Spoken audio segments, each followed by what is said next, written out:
बिस्मिल्लाहिर्रहमानिर्रहीम, अस्सलाम वालेकुम। मैं हूं समर अब्बास, आपको अपने चैनल पर खुशामदीद कहूँगा।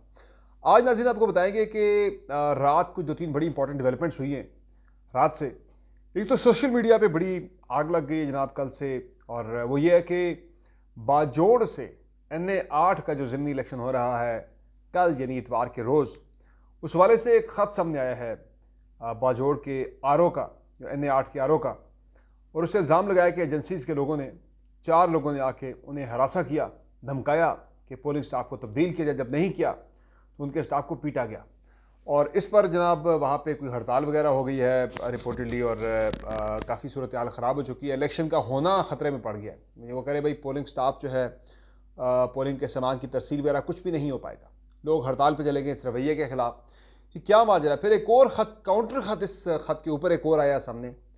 उसमें कुछ और बात की जा रही है, वो कुछ और मामला। ये सारा माजरा है कि आपके साथ डिटेल शेयर करेंगे। और नाज़रीन, गुजरात से बड़ी गवाही आई है, गुजरात से बहुत बड़ी गवाही नून लीग के कैंप से एक और आई है। और आबिद रज़ा कोटला ने ऐसे ऐसे इंकशाफात किए हैं नून लीग की शिकस्त के वाले से कि बस आपके होश उड़ जाएंगे ये सुन के। किसी और के उन्होंने नून लीग के होश उड़ गए। और उन्होंने कहा जी 12 की 12 सीटें गुजरात से तहरीक इंसाफ जीत गई थी, और 2 सीटें तो लाख लाख के मार्जिन से तहरीक इंसाफ जीती है। इस पर बात होगी। फिर कसूर में तहरीक इंसाफ ने बड़ा जलसा किया। पंजाब में तहरीक इंसाफ की तकरीबन कोई 9-10 महीने के बाद, बल्कि 11-12 महीने के बाद एंट्री PTI ने डाली है बाज़ाब्ता तौर पर। इलेक्शन गुजर गया, कोई जलसा नहीं किया PTI ने, लेकिन कसूर का जो जलसा गुज़श्ता रात हुआ है कसूर का, वो इतना मैसिव था, इतना मैसिव था कि उसने हिला के रख दिया है, हिला के रख दिया पूरी पंजाब की, पूरी नेशनल लेवल पर पूरी सियासत को। उस पर बात मैं करूँगा जनाब। और हसन न्याजी और मियाँ इबाद फ़ारूक के वाले से बड़ा खौफनाक दावा किया उनके अहले खाना ने कि ये दोनों गायब हैं। और इस पर इबाद फ़ारूक के भाई है जो शहजाद फ़ारूक, उन्होंने ये रात दावा किया। उन्होंने प्रेस कॉन्फ्रेंस की हसन न्याजी की वालदा के साथ, और ये इल्ज़ाम आयद किया है। उन्होंने ये इस खदशे का इज़हार किया कि दोनों को कहीं कत्ल तो नहीं कर दिया गया। तो ये इस पर भी मैं डिटेल आपसे शेयर करूँगा। IMF के बारे से एक बड़ी खबर है, वो भी आपको बताएंगे। आपसे रिक्वेस्ट है उससे पहले कि आपने मेरे चैनल को सब्सक्राइब नहीं किया हो तो चैनल को सब्सक्राइब जरूर कर लें। वीडियो आपको पसंद है तो उसको लाइक कर लिया करें, और बेल आइकन प्रेस कर लें तमाम वीडियोज़ की अपडेट हासिल करने के लिए, नोटिफिकेशन हासिल करने के लिए। अच्छा, ये जो खबर है बाजोड़ की, ये बड़ी इंपॉर्टेंट खबर है कि जिस तरह से 8 फरवरी का इलेक्शन है वो आज तक उस पर बात हो रही है जनाब कि उसमें सब कुछ मैनेज था, सब कुछ जो है वो मिली भगत थी, फिक्स मैच था। कुलंदन प्लान की बात करती तरीके से आपके सीटें PTI जीती थी 180+, और वो PTI को जो है वो सीटें कम दी गई बाद में, उनके हिस्से की सीटें नून दी को दे दी गई फॉर्म 47 के मुताबिक। अब जनाब ये जो 21 तारीख का इलेक्शन है,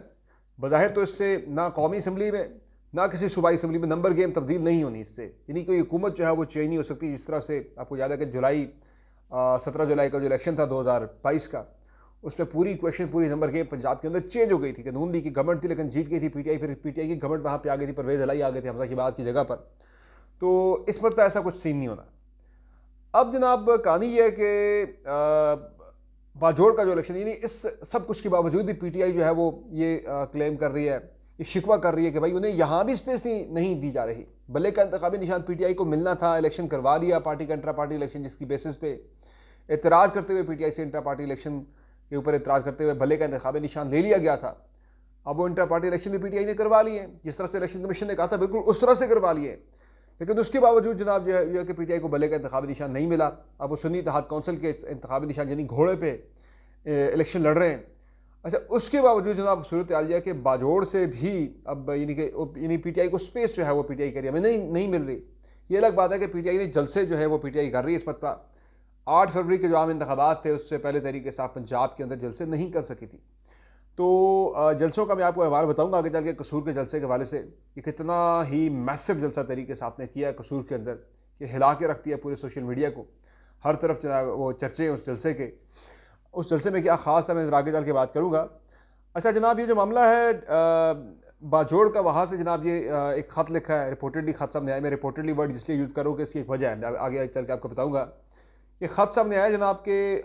ये ख़त जो है वो इमरान खान साहब के ट्विटर अकाउंट से भी ट्वीट हुआ है, PTI ऑफिशियल से भी ट्वीट हुआ है, जिसमें ये कहा, वो ख़त में जो है जनाब जो है वो जो RO हैं NA 8 बाजोड़ के, जो कि एडिशनल डिप्टी कमिश्नर हैं, ADC हैं, वो लिखते हैं जनाब अपने डिप्टी कमिश्नर को लिखते हैं जनाब DRO को कि भाई इस तरह से 4 लोग आए ISI के मेरे दफ्तर में, उन्होंने आके मुझे डराया धमकाया कि भाई पोलिंग स्टाफ की जो है वो तब्दीली के वाले से, अमले की तब्दीली के वाले से, मैंने जब उनकी बात नहीं मानी तो मुझे जो है वो हरासा किया गया। फिर मैं फौरी तौर पे भागा, जो है DRO के दफ्तर में, यानी डिप्टी कमिश्नर के ऑफिस गया, उन्हें जाके आगाह किया। फिर जुमा पढ़ के वापस आए तो पता लगा जनाब कि उनके दफ्तर के एक स्टाफ है हज़रतुल्लाह, उन्हें जो है तशद्दुद का निशाना बनाया कि उन्हें पीटा गया है, और जिसके बाद उन्हें अस्पताल मुंतकिल करके उनकी ट्रीटमेंट करवाई गई। अब इस पर यह हुआ जनाब, उन्होंने कहा जी इस रवैये पर हम जो है वो बतौर एहतजाज हर तरह के काम का जो डिस्ट्रिक्ट एडमिनिस्ट्रेशन है वो उसका बाइकआउट कर रही है।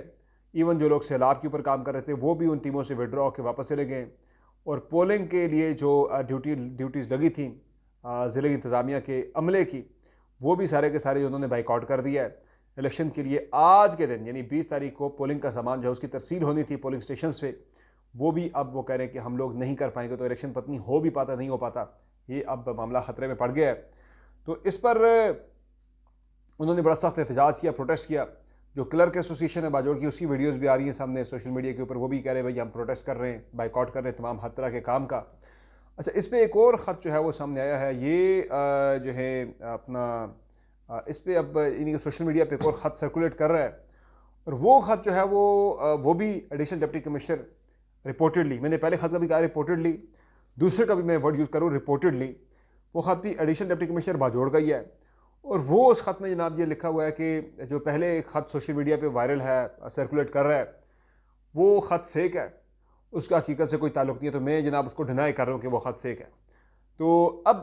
कुछ समझ नहीं आ रही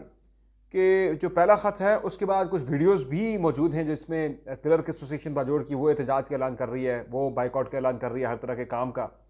जबकि जो दूसरा ख़त है वो डिनाई कर रहा है। अब समझ नहीं आ रही कि पहला ख़त फेक है या दूसरा ख़त फेक है।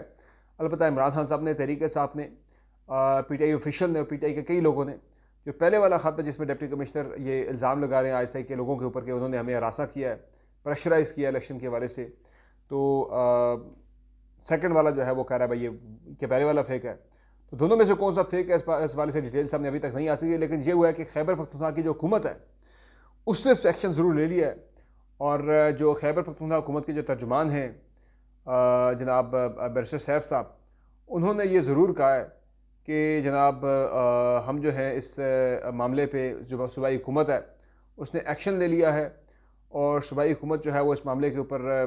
भरपूर एक्शन लेगी, और जो भी लोग हैं इसकी इंक्वायरी करके उनके खिलाफ एक्शन लेगी। यानी जो ट्वीट किया है बैरिस्टर साहब ने वो ये लिखा है कि सूबाई हुकूमत ने आज बाजोड़ में होने वाले वाक़े का नोटिस ले लिया है, और इस वाक़े की बाकायदा तहकीकात करके मुलव्वस अफराद के खिलाफ एक्शन लिया जाएगा। हम चारों हलकों में साफ़ और शफाफ इलेक्शन कराने के लिए मुकम्मल तौर पर तैयार हैं। सूबाई हुकूमत ने इलेक्शन कमीशन ऑफ पाकिस्तान पर अपनी नज़रें जमाई हुई हैं, यानी सूबाई हुकूमत ने, एक इदारे ने, एक एग्जीक्यूटिव का जो आम है सूबाई हुकूमत, उसने इलेक्शन कमीशन पर नज़रें जमाई हुई हैं। डर है, खदशा कि वो धांधली करेंगे, नताइज को तब्दील करेंगे। इस पर इमरान खान साहब ने भी ट्वीट वगैरह किया है, और इमरान खान साहब का ज़ाहिर उन्होंने खुद तो ट्वीट नहीं किया, उनके अकाउंट से ट्वीट हुआ है, और उसमें कहा गया कि as if harassment and coercion of जजेस, robbing of general election and vandalizing police station was it enough, यानी ये सब कुछ इनफ नहीं था, जजों को हरासा करना, इलेक्शन चोरी करना। उसके बाद जनाब अब ये किया गया कि ये नाकाफ़ी था। अब अनोजिनी जो नामालूम हैं उन्होंने इलेक्शन ऑफिस जो है उसके ऊपर अटैक किया है, उसके अमले को तशद्दुद का निशाना बनाया बाजोड़ में, और साथ साथ ये लिखा गया जनाब के उसमें एक जो लेटर है वो सामने आ गया है जनाब, वो लेटर ट्वीट में साथ मेंशन किया हुआ है, और ये लिखा जा रहा है जनाब कि this represents a complete breakdown of the Pakistani state, जो पाकिस्तानी सियासत जो रियासत है उसके मुकम्मल ब्रेक डाउन की जनाब एक अलामत है। वे जंगल का बादशाह, जहाँ जंगल का बादशाह acts is absolute with absolute impunity, कि वो मुकम्मल जो है वो अपनी जो है मुकम्मल इम्प्यूनिटी के साथ, नहीं उसे कोई रोक टोक बिला रोक टोक जो है वो एक्ट अपने काम कर रहा है, बादशाह एंजॉय कर रहा है जंगल का बादशाह, और completely disregarding the rule of law in the country, यानी कि मुल्क में जो कानून की अमलदारी है उसको बिल्कुल खातिर में ना लाते हुए, ironically the superior judiciary seems either complicit or too hesitant to act against the lawlessness. और अगर कि आयरॉनिकली यानी कि हैरान कन तौर पर इसमें ये मामला के आयरनी इस मैटर की है कि जो मुल्क की आला अदलिया है वो या तो इस मामले पे खामोश है, या इस मामले पे वो उसकी यानी कि हिमायत हासिल है सारे मामले को। तो ये इमरान खान साहब के अकाउंट से ट्वीट सामने आए, obviously PTI social media team ने किया, लेकिन उन्होंने सख्त इल्ज़ाम जो है वो मुल्क की जो आला अदलिया यानी सुप्रीम कोर्ट ऑफ पाकिस्तान है उसके ऊपर भी इल्ज़ाम लगाया कि जहाँ वो खामोश है या वो इस मामले में मुलव्वस के साथ जनाब शरीक के जुर्म है। तो इसके अलावा जनाब अब देखते हैं कि इलेक्शन के दिन क्या होता है। आज खबर आ जाएगी कि RO तब्दील होता है, नहीं होता, प्रोटेस्ट होता है, नहीं होता, प्रोटेस्ट ख़त्म होता है, या क्या होता है। डिटेल्स जो है ख़त के जेन्युइन या फेक होने के बारे से मज़ीद आ जाएंगे सामने, लेकिन जिस तरह की वीडियो सामने आ रही हैं, जिस तरह मैंने पहले जिक्र किया कि जो वहाँ का बाजोड़ का जो क्लर्क एसोसिएशन है वो भी प्रोटेस्ट कर रही है इस तरह की इन्वायरमेंट की हरासा किए जाने के खिलाफ, तो ये पहले वाला ख़त जो है वो वैलिड लग रहा है। अच्छा जनाब, जो दूसरा मामला है वो जी आबिद रज़ा कोटला है गुजरात से, यानी कि अब जो इलेक्शन की बात ही हो रही है कि आबिद रज़ा कोटला जो है वो उन्होंने भी इल्ज़ाम लगाया है कि जो हुआ था 8 फरवरी का इलेक्शन, उस हवाले से भी गवाहियाँ आ रही हैं सामने मज़ीद। उन्होंने कहा जी कि तहरीक इंसाफ 12 की 12 सीटें गुजरात की जीत गई थी, 4 कौमी असम्बली की, 8 सूबाई असम्बली की और 2 हल्के ऐसे कि जहाँ पे पाकिस्तान तहरीक इंसाफ जो है वो 2-2 लाख वोटों की लीड से जीत गई थी। तो उन्होंने भी अब इस पे जो है वो यानी कि उन्होंने कह दिया कि भाई पहले पे पीटीआई थी, दूसरे पे नून लीग थी, काफ लीग तो कहीं थी नहीं जिसके बंदे को वहाँ से जिताया गया है। अच्छा, इसके अलावा तहरीक इंसाफ की कैंपेन जो है वो पंजाब में बड़ी इंटरेस्टिंग कैंपेन चल रही है। पंजाब में कोई जो है 14 सीटें 12 सूबाई असम्बली की हैं और 2 सीटें जो है वो कौमी असम्बली की हैं, और इस पे यानी कि ये लाहौर के अंदर 2 सीटें कौमी असम्बली की। तो उस पर जनाब ये हुआ है कि जो आबिद रज़ा हैं, सॉरी उन्होंने तो कह दिया है, इस पर जनाब कसूर में एक जलसा हुआ है, पहला तरगंग में जलसा हुआ था, बड़ा इंटरेस्टिंग, बड़ी दुनिया निकल आई थी अचानक से। और कसूर में जो जलसा हुआ जहाँ से शहबाज शरीफ जीते थे NA 132, यहाँ से पाकिस्तान तहरीक इंसाफ के शेर से मोहब्बत ने जलसा किया गुज़श्ता रात, और इतना बड़ा, इतना मैसिव जलसा था ये पाकिस्तान तहरीक इंसाफ का कि देख के ना सोशल मीडिया सारा हिल गया, PMLN की गवर्नमेंट हिल गई है, नून लीग सारी हिल के रह गई है। अब लगता है कि इस इलेक्शन में भी अगर नताइज को बदलना होगा तो शायद कोई out of the box solution कोई सोचना होगा। खैर आउट ऑफ द बॉक्स तो कोई है ही नहीं है, जिस तरह से ब्लेटेंटली 8 फरवरी के इलेक्शन में नताइज को तब्दील किया गया, अब क्या आउट ऑफ द बॉक्स होगा। लेकिन शायद ज़्यादा मेहनत करनी पड़े तहरीक इंसाफ को हराने के लिए, जो कसूर के जलसे में अवाम का जोश व खरोश जो देखने को मिला है, बड़े अरसे बाद तहरीक इंसाफ का इतना बड़ा मैसिव जलसा देखने को मिला है। बावजूद इसके कि रुकावटें थी, पाबंदियाँ थी, मुश्किलात थी, लेकिन फिर भी PTI ने एक तगड़ा पावर शो जो है वो कसूर के अंदर किया है और नून लीग को फिर से परेशान होने पे मजबूर कर दिया है। फिर जनाब एक खबर चल रही है हसन न्याजी और मियाँ इबाद फ़ारूक के बारे से, और इस हवाले से गुज़श्ता शाम एक प्रेस कॉन्फ्रेंस की है मियाँ इबाद फ़ारूक के भाई शहजाद फ़ारूक ने और हसन न्याजी की वालदा ने, और उन्होंने ये इल्ज़ाम आयद किया है जनाब के, उन्होंने ये कहा है कि आप इबाद फ़ारूक और हसन न्याजी जो हैं वो गायब हैं पिछले काफ़ी अरसे से, काफ़ी टाइम से,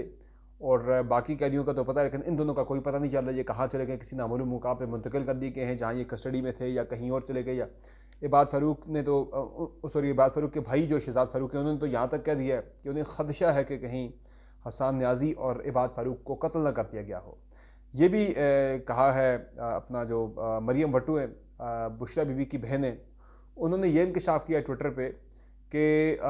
जो इबाद फ़ारूक है उन्होंने अपनी नब्ज़ काट के खुदकुशी करने की कोशिश की थी, हसन न्याजी ने उन्हें रोका था, तो दोनों को उसके बाद जो है वहाँ से गायब कर दिया गया है, या फिर यानी कि उन्हें इलाज के लिए उठाया गया या वटेवर जिस चीज़ के लिए भी उठाया गया। और शहजाद फ़ारूक का ये कहना है कि दोनों भूख हड़ताल पे थे काफ़ी टाइम से, और वज़न 20-20 25-25 किलो दोनों का घिर चुका है। तो मुझे नहीं लगता कि जान किसी की ले ली गई हो हिरासत के अंदर, ये बड़ा मुश्किल काम है, किसी बंदे की जान ले लेना, उसको कत्ल कर देना, ये जो है ना खच्चे का तार के जा रहा है, कत्ल कर दिए गए हैं, मे भी किसी और वजह से उन्हें किसी और जगह पे मुंतकिल कर दिया गया हो, लेकिन ये कत्ल वाला मामला जो है ये मुझे लगता नहीं है ये पॉसिबल हो, ये ज़रा ज़्यादा इस पर बात हो गई है। गायब होना दोनों का फैमिली की तशवीश बिल्कुल बजा है कि राब्ते में थे या नहीं थे, जिस तरह भी है पता था कहाँ है कहाँ नहीं है। तो अब ये मुतालबा किया जा रहा है जनाब के दोनों को, इबाद फ़ारूक को भी और हसन न्याजी को फौरी तौर पर मंजर आम पर लाया जाए कि उनसे मुतल्लिक़ जो ख़दशात हैं उनकी फैमिलीज़ के, वो ख़दशात ताकि दूर किए जा सकें। इस वक्त जो तहरीक इंसाफ की पॉपुलैरिटी है पंजाब के अंदर, वो 8 फरवरी से भी ज़्यादा इस वक्त हालात जो हैं वो PTI के फेवर में नज़र आ रहे हैं, जो आपने देख लिया है हालात कसूर जलसे के अंदर तहरीक इंसाफ के, और लाहौर के अंदर भी PTI के लोग निकले साइजेबल नंबर्स के अंदर, तो लग ये रहा है कि PTI जो है वो मेजॉरिटी नंबर ऑफ सीट्स के ऊपर जो है वो स्वीप कर जाएगी। अगर फेयर शफाफ इलेक्शन, शफाफ काउंटिंग, फॉर्म 45 फॉर्म 47 में मुताबिकत अगर हुई तो फिर PTI को ये सीटें जीतने से कोई नहीं रोक सकता। बाकी IMF के हवाले से खबर यह जनाब के मई में हमारा IMF प्रोग्राम के हवाले से जो है वो फाइनल नेगोशिएशंस IMF के साथ हो जाएंगी, हमारी शुरू हो जाएंगी, और मई में चांस है कि $6 अरब का प्रोग्राम जो है वो पाकिस्तान को शायद मिल जाए, और शायद क्या मिल जाए कंफर्म है कि मिल ही जाना है, लेकिन बड़ी कड़ी शराइत पर अमल दरामद करने के बाद पाकिस्तान को IMF प्रोग्राम मिलना है। तो ये जनाब आज की अपडेट्स है। बाकी आज का दिन इंटरेस्टिंग है, इलेक्शन कैंपेन तो ख़त्म हो गई है, लेकिन खामोशी से ही आज एक कैंपेन पंजाब के अंदर चलेगी। लेकिन मैं आपको बता रहा हूँ कि जिस तरह के हालात पंजाब के अंदर मैं देख रहा हूँ, मुझे नहीं लगती कि बाजोड़ तक से खबरें आ रही है कि वहाँ पे भी रोका जा रहा है। तो ये इस इलेक्शन के अंदर भी, चूँकि ये टेस्ट केस होगा 8 फरवरी के इलेक्शन के बाद, जो एग्जिट पोल जिसे कहा जाता है, ये सबसे बड़ा एग्जिट पोल भी आप कह सकते हैं कि उस इलेक्शन की जो लेजिटिमेसी थी उसका पता भी लग जाना। ये लिटमस टेस्ट होगा जनाब नून लीग के लिए कि वो उसमें मेजॉरिटी नंबर ऑफ सीट्स जीत सकती है या नहीं। तो वो जो उनको मौजूदा मैंडेट मिला हुआ जैसे भी है, अगर वो फेयर था तो इस इलेक्शन में नून लीग को जो है 21 में से कम नून लीग को जो है वो 20 सीटें तो कम से कम नून लीग को जीतनी, इन 21 में से 20 नहीं, सॉरी, कम से कम 15 सीटें तो नून लीग को जीतनी चाहिए। 15 सीटें अगर नून लीग नहीं जीतती तो फिर काम रोले में है। बहरहाल ये दैट्स ऑल फॉर टुडे। इंशाल्लाह अगली वीडियो में फिर आपकी खिदमत में हाजिर होंगे। इजाज़त दीजिए, अल्लाह हाफ़िज़।